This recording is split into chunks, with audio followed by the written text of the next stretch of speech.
4টার সময় আমরা প্রথম মেসেজ পাই আমাদের কন্ট্রোল রুম যে আমাদের চেয়ারম্যান ঘাট পুরানো ঢাকার এই ইসলামবাগের চেয়ারম্যান ঘাটে আগুন লেগেছে।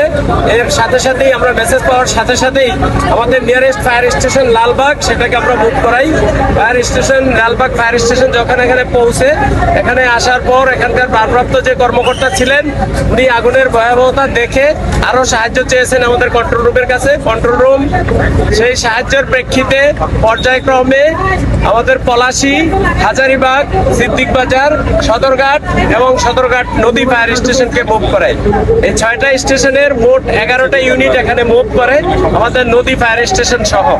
তো এখানে আসার পর এই আপনারা দেখতে পাচ্ছেন এখানকার স্ট্রাকচার, এখানকার রাস্তাঘাট খুবই সরু রাস্তা, একজন মানুষ সঠিকভাবে হেঁটে যেতে পারে না। এর ভিতর দিয়ে অনেক চ্যালেঞ্জ ছিল আমাদের।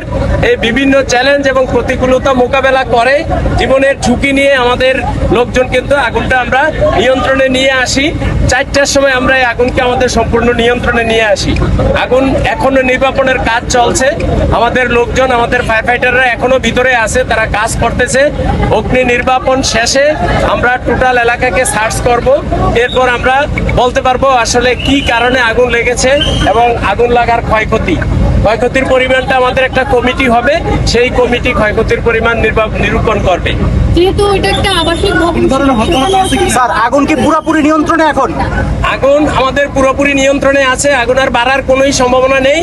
আর আপনি যেটা প্রশ্ন করেছেন যে এটা একটা আবাসিক এলাকা, আসলে আপনি আমার চোখে দেখেন, আমার চোখ দিয়ে আপনারা দেখেন, সেফটির চোখ দিয়ে দেখেন, আবাসিক এলাকার চোখ দিয়ে আমরা ঢাকায় থাকি, দেখেন যে এটা কি আবাসিক এলাকা না বাণিজ্যিক এলাকা। আসলে এটা কি এলাকা, কি ধরনের বিল্ডিং, নিচে আপনার একতলা ইট, তারপরে টিন দিয়ে আবার 4তলা। কোন মানুষ কোন বিবেকের প্রেক্ষিতে এ ধরনের বিল্ডিং তৈরি করে এবং বিল্ডিং ভাড়া দেয় আমরা ঠিক বুঝি না। এবং এগুলা বিল্ডিং এর কোনো শ্রেণীতেই পড়ে না। আমরা যদি বাংলাদেশ ন্যাশনাল বিল্ডিং কোডের কথা বলি, সেফটির দিক থেকে যদি বলি, এগুলা কোনো বিল্ডিং এর আওতায় পড়ে না। মানুষজন অত্যন্ত ঝুঁকি নিয়ে, জীবনের ঝুঁকি নিয়েই কিন্তু এখানে বসবাস করে। আমরা এখনো পর্যন্ত হতাহতের কোনো খবর পাইনি। তারপরেও আমরা অগ্নি নির্বাপন সম্পূর্ণ যখন শেষ হবে, আমাদের সার্চ টিম কাজ করবে, তখন আমরা অ্যাকচুয়ালি বলতে পারবো যে কোনো হতাহত আছে কিনা। আপাত দৃষ্টিতে এখনো পর্যন্ত আমরা হতাহতের কোনো খবর পাইনি।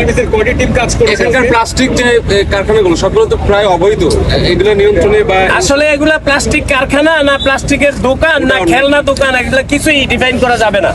কারণ এগুলা প্লাস্টিক দানা কোথাও পলিথিন কেটে পলিথিনের মতো জিনিস কেটে কিছু জিনিস তৈরি করে কোনো ক্যাটাগরিতেই ফেলতে পারবেন না। এগুলো কি কারখানা, দোকান, ফ্যাক্টরি বা কোনো ক্যাটাগরিতে পড়ে না।